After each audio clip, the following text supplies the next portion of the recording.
Hello प्यारे बच्चों, welcome back to organised knowledge channel. आज की वीडियो में हम डिस्कस करेंगे worksheet number 10 for class 10th। विषय हिंदी है और ये वर्कशीट आपके लिए 28 जुलाई 2021 के लिए शेड्यूल की गई है।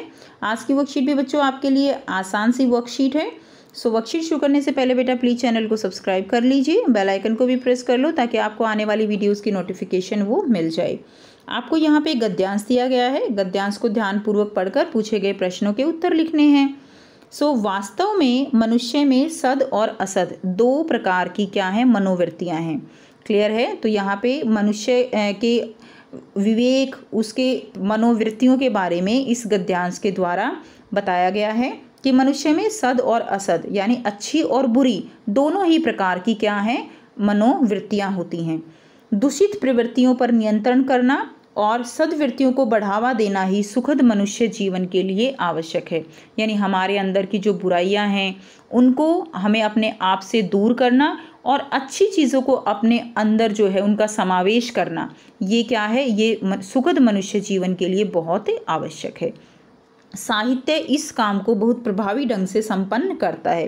तो यहाँ पे बताया गया है कि जो साहित्य है, अच्छी अच्छी बुक्स जो पढ़ते हैं, साहित्य पढ़ते हैं, वो इस काम के लिए हमारी मदद कर सकते हैं। साहित्य ही मनोविकारों के रहस्य खोलकर सद्वृत्तियों को जगाता है। यानी साहित्य ही हमें ज्ञान देता है और हमारे अंदर जो अच्छाइयाँ हैं, हमारे अंदर जो अच्छी आदतें हैं, उनको और भी ज़्यादा बढ़ावा देने में सफल रहते हैं साहित्य। क्योंकि साहित्य जो है उसमें बहुत अच्छी अच्छी बातें लिखी होती हैं जो हमें पॉजिटिविटी की तरफ लेकर जाती हैं और हमारे अंदर की नेगेटिविटी को हमसे दूर करती हैं। सत्यों को रसों द्वारा जितनी आसानी से प्राप्त कर सकते हैं, ज्ञान और विवेक द्वारा नहीं कर सकते। यानी सत्य को जो साहित्य हैं उनके अंदर जो अच्छी बातें हैं उनको पढ़ के हम जितनी जल्दी उनको अपने अंदर समावेश कर सकते हैं, उतना हम जब ये सोच के पढ़ के कि हमें ज्ञान और कि हमें जो है बहुत सारा नॉलेज चाहिए, हम एक नॉलेज के लिए जब चीज़ें पढ़ते हैं वो एक डिफरेंट थिंग होती है। और जब हम अपने अंदर अच्छी चीज़ों के समावेश के लिए साहित्य पढ़ते हैं, जो अच्छे आप कह सकते हो कि लोगों के द्वारा लिखी गई जो बातें हैं वो जब पढ़ते हैं तो वो एक असीम शांति जो है हमारे मन को देते हैं।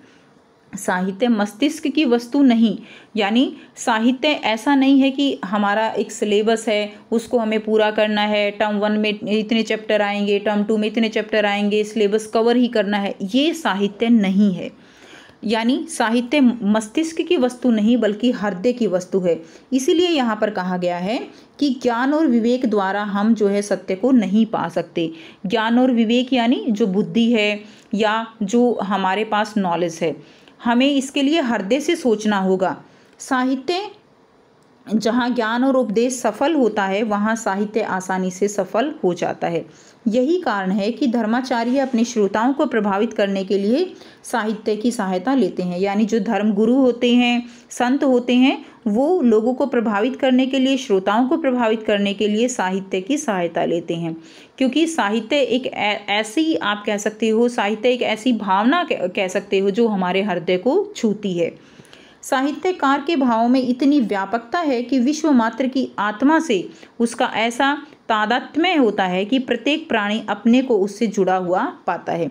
यानी साहित्य के जो भाव हैं, साहित्य की जो भाषा है, साहित्य की जो आप कह सकते हो उसमें जो संवेदनाएं हैं, वो इतनी ज़्यादा व्यापक रूप से हमारे हृदय को छूती हैं कि ऐसा लगता है कि हमारी आत्मा का तालमेल जो है उससे हो जाता है। ठीक है, ऐसा प्रभाव होता है, ऐसा उसके अंदर आकर्षण है कि प्रत्येक प्राणी अपने आप को उससे क्या है जुड़ा पाता है। कि मानो ऐसा लगता है कि जो भी वो बात कह रहे हैं वो हमारे अपने आप से जुड़ी हुई हैं। और जब कोई हमारे अपने आप से जुड़ी हुई बातें करता है तो हम उसकी ओर जो है और बातों की तुलना में बहुत जल्दी उसकी तरफ आकर्षित हो जाते हैं।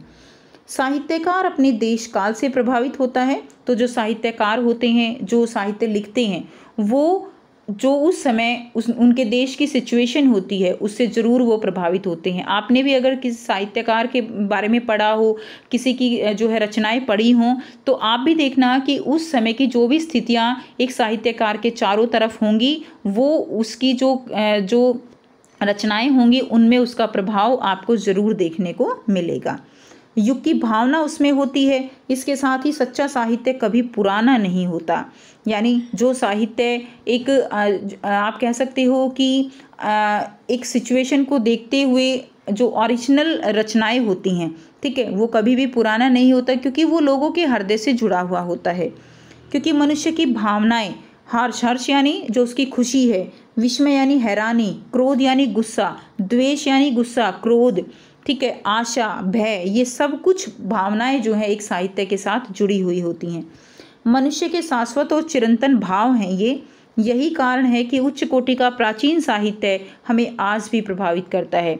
तो यहाँ पे क्या बताया गया है कि जो साहित्य होता है वो मनुष्य की अंदर की जो अच्छाइयाँ हैं उनको एक तरह से उजागर करने का काम करता है और हमारी आत्मा को प्रभावित करता है। और जो उच्च कोटि का प्राचीन साहित्य, यानी जो प्राचीन पुराना हमारा साहित्य है, वो प्राचीन होते हुए भी नवीन है, नया है, पुराना नहीं हुआ है, क्योंकि वो आज भी हमें क्या करता है, प्रभावित करता है। उसमें लिखी हुई बातें आज भी हम अपने आप से जुड़ी हुई महसूस करते हैं। सो यहाँ पे अब आपको देखिए बहुत आसान से 5 जो है प्रश्न दिए गए हैं जिनके आंसर हम करेंगे। प्रश्न 1 दिया गया है, उपर्युक्त अनुच्छेद में मनुष्य में किन 2 प्रकार की मनोवृत्तियों की बात की गई है। तो उपर्युक्त अनुच्छेद में मनुष्य में सद और असद 2 प्रकार की प्रवृत्तियां बताई गई हैं।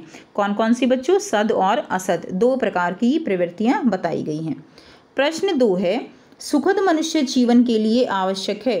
तो सुखद मनुष्य जीवन के लिए क्या आवश्यक है?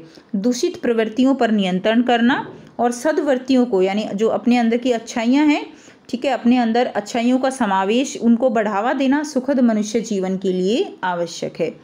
प्रश्न 3 है, निम्नलिखित शब्दों हर्ष, विस्मय, द्वेष, क्रोध के अर्थ लिखिए। हर्ष का अर्थ क्या होता है? खुशी। विस्मय का मतलब होता है हैरानी। द्वेष का मतलब होता है बैर या शत्रुता। और क्रोध का अर्थ होता है गुस्सा। तो ये आप अपनी कॉपी में लिख लेंगे। प्रश्न 4 है, साहित्यकार शब्द साहित्य और जमा कार से मिलके बना हुआ है। कार प्रत्यय लगाकर ऐसे 4 शब्द और आपको बनाने हैं। तो 4 शब्द आपको और बनाने हैं। तो देखिए, पहला क्या हो जाएगा आपका? चित्रकार, ठीक है। दूसरा हो जाएगा संगीतकार, तीसरा सलाहकार और चौथा आप लिख देंगे कलाकार। क्लियर है? चित्रकार, संगीतकार, सलाहकार और कलाकार।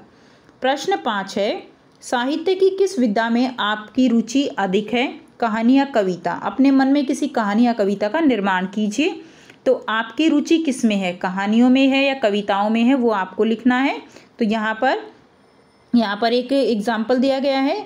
तो जो भी आपकी रुचि है, कविता में या कहानी में है तो अपने आप से एक कहानी बनाकर लिखिए। कविता में है तो कुछ लाइनें कविता की अपने आप बनाकर लिखिए। किसी भी सिचुएशन पे आप बना सकते हो।